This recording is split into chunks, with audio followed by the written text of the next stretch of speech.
Assalamualaikum warahmatullahi wabarakatuh. Selamat pagi pemirsa setia Hasanah Trans 7. Kami kembali hadir untuk menyapa dan memberikan guyuran informasi Islami. Semoga tayangan kami hari ini mampu meningkatkan wawasan Anda akan pedoman berperilaku sesuai tuntunan Islam, agama, rahmat, semesta alam. Asyakur adalah satu dari sekian banyak namanya yang mulia. Asyakur memiliki arti Allah yang maha mensyukuri, maha membalas kebaikan. Asyakur adalah Allah, zat yang maha sempurna dalam membalas amalan hambanya dan menunggu kebaikan amalan hambanya. Meskipun amalan tersebut sedikit, namun Allah tidak pernah menyia-nyiakan amal kebaikan kita. Amalan yang ikhlas dan sesuai dengan tuntunan Rasulullah Shallallahu Alaihi Wasallam, Allah melipat gandakan pahala amal tersebut bagi kita. Tidak hanya sampai di situ, bahkan Allah pun menambahkan kepada kita karunia-Nya sebagai imbalan dari amal kita yang sedikit. Dialah Asyakur yang maha mensyukuri. Tatkala hambanya tengah menuntut ilmu yang bermanfaat, Allah bersyukur kepada hambanya tersebut dengan menyanjung-nyanjung hambanya itu di tengah kumpulan malaikatnya yang mulia. Sebagaimana sabda Rasulullah Shallallahu Alaihi Wasallam, barang siapa yang menempuh suatu perjalanan dalam rangka untuk menuntut ilmu, maka Allah akan mudahkan baginya jalan ke surga. Tidaklah berkumpul satu kaum di salah satu masjid di antara masjid-masjid Allah, mereka membaca kitabullah serta saling mempelajarinya, kecuali akan turun kepada mereka ketenangan dan rahmat serta diliputi oleh para malaikat. Allah menyebut-nyebut mereka di hadapan para malaikat. Hadis riwayat Muslim. Tatkala kita memberikan makan kepada fakir miskin atau pengemis jalanan, Allah bersyukur pada kita. Dengan menimbang pahala sedekah kita itu, setelah sebelumnya dilipat gandakannya, ditambah dengan pahala yang diperoleh dari linangan air mata sang pengemis atau senyum harunya, sebab upaya kita menolongnya, semuanya akan dihitung dan dibalas dengan sesempurna-sempurna perhitungan dan balasan. Allah Subhanahu wa Ta'ala berfirman,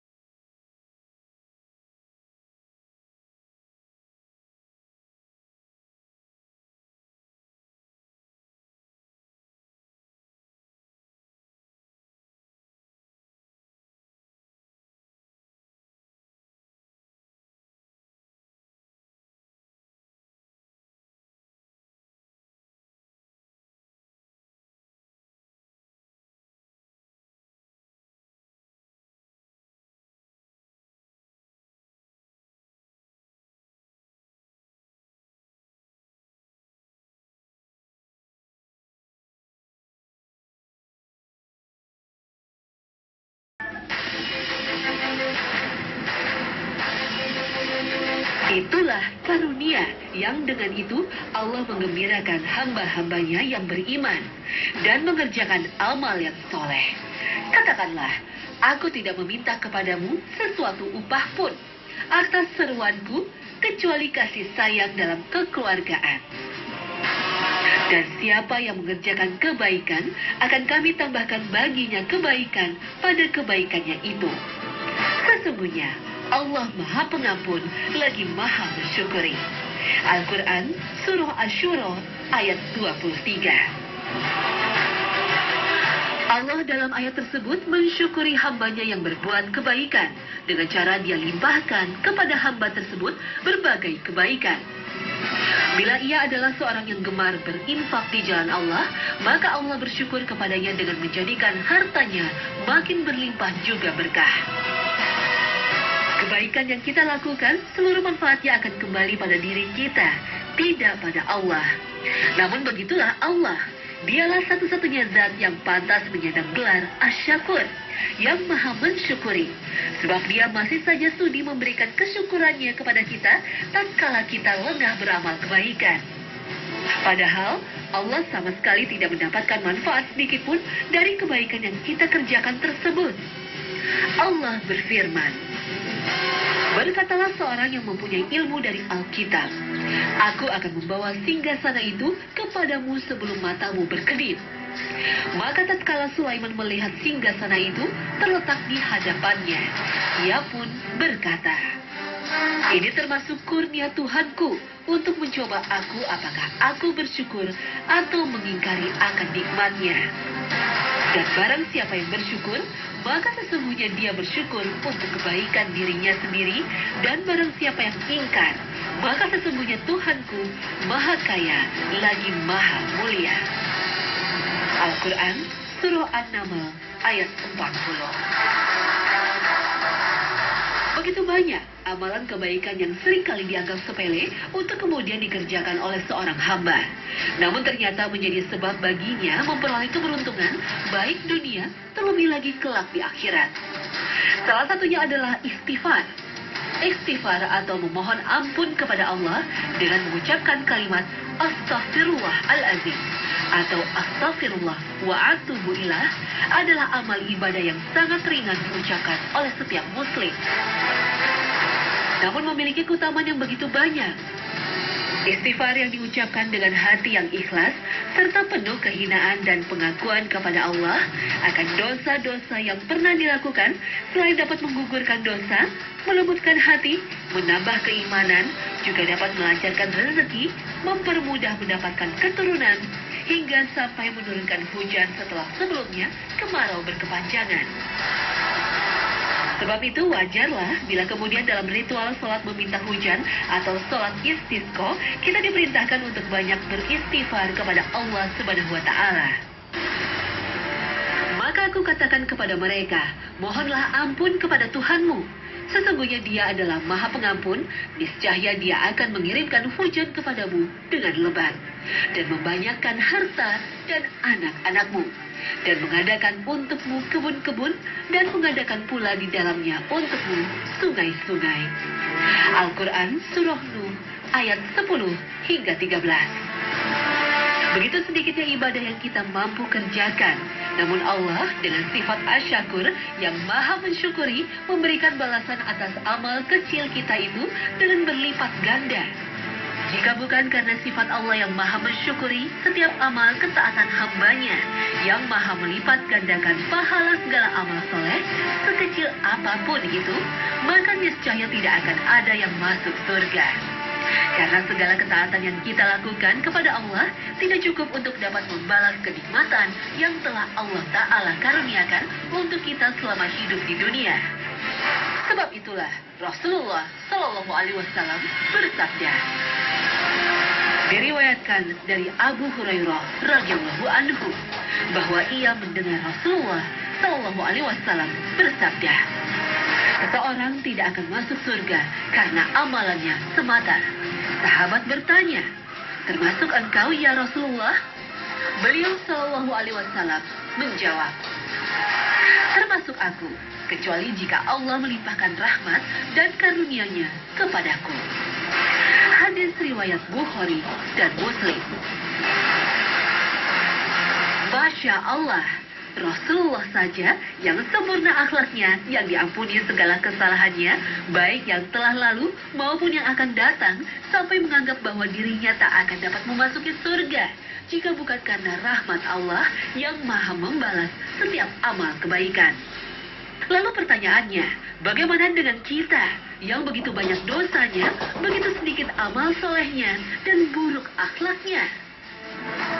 Hadis tersebut dapat kita pahami bahwa amal soleh yang dikerjakan seorang hamba, jika semata karena mengharapkan ridha Allah Ta'ala, sejatinya adalah pemancing datangnya rahmat Allah. Kemudian dengan rahmat kasih sayangnya itulah, Allah akan masukkan seorang hamba ke dalam surganya. Jadi, sebab utama masuknya kita ke dalam surga adalah murni karena kasih sayang Allah yang maha luas pada kita. Dialah Asy-Syakur yang senantiasa menghargai sekecil apapun amal kebaikan manusia. Seperti kisah seorang laki-laki tunawisma, sebagaimana hadis qudsi yang diriwayatkan oleh Imam Al-Bukhari ini. Dari Abu Hurairah radhiyallahu anhu dari Rasulullah Shallallahu alaihi wasallam bahwa ada seorang laki-laki berjalan kehausan lalu turun ke dalam sumur untuk minum. Tiba-tiba dia melihat seekor anjing menjulurkan lidahnya dan memakan tanah karena kehausan. Lelaki itu berkata, "Anjing ini telah mengalami apa yang aku alami." Lalu dipenuhinya sepatunya dengan air dan dibawanya dengan menggunakan mulutnya, lalu memanjat sumur itu dan memberinya anjing itu minum. Maka Allah berterima kasih kepadanya dan diampunkan dosanya, lalu dimasukkan ke dalam surga. Hadis riwayat Bukhari. Kita tak pernah mengetahui di antara sekian banyak amal soleh yang kita kerjakan, amal manakah yang benar-benar ikhlas dan diterima oleh Allah. Sebab itu, senantiasa bersemangat dalam beramal soleh adalah merupakan suatu keharusan. Kita tidak mengetahui apakah harta kita yang kita infakkan untuk pembangunan masjid yang akan menyelamatkan kita dari jilatan api nerakanya kelak. Ataukah justru amal soleh ringan kita ketika berusaha menyelamatkan seekor anak kucing yang nyaris terlindas kendaraan di jalan. Wallahu a'lam. Mungkin pernah terlintas dalam pikiran kita sebuah pertanyaan, apakah Allah butuh terhadap syukur kita sehingga Allah memerintahkan kita untuk banyak bersyukur padanya? Segala puji bagi Allah. Sesungguhnya Allah sama sekali tidak membutuhkan syukur hambanya. Allah sama sekali tidak membutuhkan ibadah kita. Justru perintah bersyukur itu adalah cara agar Allah Subhanahu wa Ta'ala menambah segala nikmat yang telah dikaruniakannya pada kita. وَإِذْ تَأَذَّنَ رَبُّكُمْ لَئِن شَكَرْتُمْ لَأَزِيدَنَّكُمْ وَلَئِن كَفَرْتُمْ إِنَّ عَذَابِي لَشَدِيدٌ. Sebentar lagi umat Islam di seluruh dunia akan kedatangan tamu agung, yaitu bulan suci Ramadan. Di bulan ini setiap amal kebaikan akan dilipat gandakan pahalanya. Rasulullah Shallallahu alaihi wasallam bersabda, "Barang siapa pada bulan Ramadan memberikan makanan atau minuman untuk berbuka kepada orang yang berpuasa, maka itu menjadi ampunan bagi dosa-dosanya, pembebasan bagi dirinya dari api neraka, dan baginya pahala yang sama dengan pahala orang yang diberi makanan minuman tersebut, dengan tanpa mengurangi pahala orang itu sedikit pun." Mereka berkata, "Wahai Rasulullah, tidaklah setiap orang dari kami mempunyai makanan buka untuk diberikan kepada orang yang berpuasa." Beliau menjawab, "Allah memberikan pahala kepada orang yang memberi buka puasa meski dengan sebutir kurma, seteguk air, atau sesisip susu." Hadis riwayat Baihaqi. Wujud sifat Allah Asy-Syakur yang maha mensyukuri di bulan Ramadan adalah dengan dianugerahkannya kita suatu malam yang nilainya lebih berharga dibandingkan dengan 1000 bulan. Di mana ibadah yang dilaksanakan seorang mukmin di malam itu akan sebanding dengan nilai ibadah selama 1000 bulan lamanya. Itulah Lailatul Qadar. Sebagaimana firman Allah dalam surah Al-Qadar ayat 1 sampai 5. "Sesungguhnya kami telah menurunkan Al-Quran pada malam kemuliaan. Dan tahukah kamu apakah malam kemuliaan itu? Malam kemuliaan itu lebih baik dari 1000 bulan. Pada malam itu turun malaikat-malaikat dan malaikat Jibril dengan izin Tuhannya untuk mengatur segala urusan. Malam itu penuh kesejahteraan sampai terbit fajar." Masya Allah, betapa pemurahnya Allah terhadap kita dengan menjadikan ibadah kita berlipat-lipat ganjarannya. Maka dari itu, merugilah mukmin yang dianugerahi umur panjang hingga ke penghujung Ramadan, namun sedikit pun tak tergerak untuk melakukan berbagai amal ketaatan. Sebab Lailatul Qadar itu turun di malam-malam ganjil pada 10 terakhir malam bulan Ramadan. Allah pun secara khusus bahkan menjanjikan ampunan di malam Lailatul Qadar tersebut, sebagaimana sabda Rasulullah Shallallahu alaihi wasallam, "Barang siapa melakukan qiyamul lail pada malam Lailatul Qadar atas dasar keimanan dan penuh berharap kepada Allah, maka dosanya yang telah lalu akan diampuni." Hadis riwayat Bukhari. Tidak hanya sampai di situ, Allah pun menunjukkan sifat asyakurnya itu secara khusus kepada mukmin yang taat menjalankan ibadah puasa. Allah bersyukur kepada hambanya yang berpuasa dengan cara memuliakan mereka kelak tatkala hendak memasuki surga, yaitu dengan disediakannya satu pintu di surga bernama Ar-Rayyan, yaitu satu pintu yang khusus diperuntukkan bagi asyaimin, bagi hamba-hambanya yang berpuasa, sebagaimana sabda baginda Nabi Muhammad SAW berikut ini.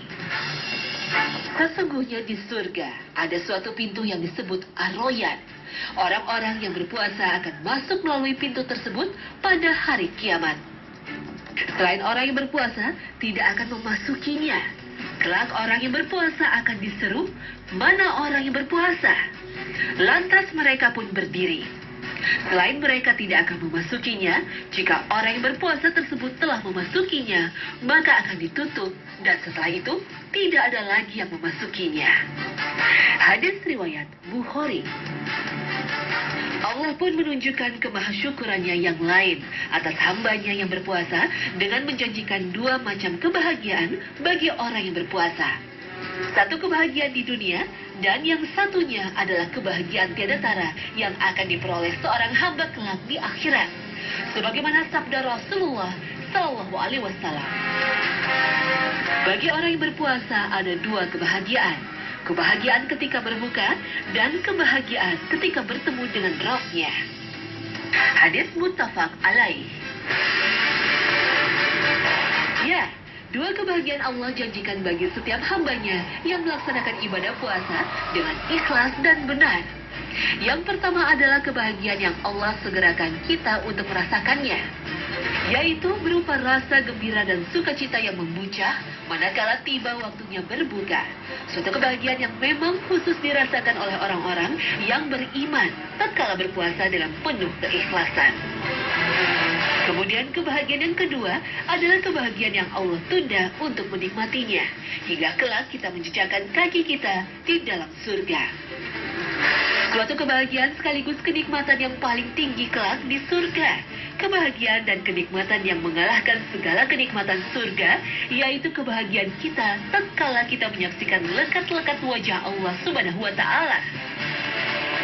Rasulullah SAW bersabda, "Bila penduduk surga telah masuk ke surga, maka Allah berfirman, 'Apakah kalian ingin sesuatu yang perlu aku tambahkan kepada kalian?' Mereka menjawab, 'Bukankah engkau telah membuat wajah-wajah kami putih? Bukankah engkau telah memasukkan kami ke dalam surga dan menyelamatkan kami dari neraka?' Rasulullah kemudian bersabda, lalu Allah membukakan hijab pembatas. Lalu tiada satupun yang dianugerahkan kepada mereka yang lebih mereka cintai daripada anugerah dapat memandang Rabb mereka." Hadis riwayat Muslim. Masya Allah.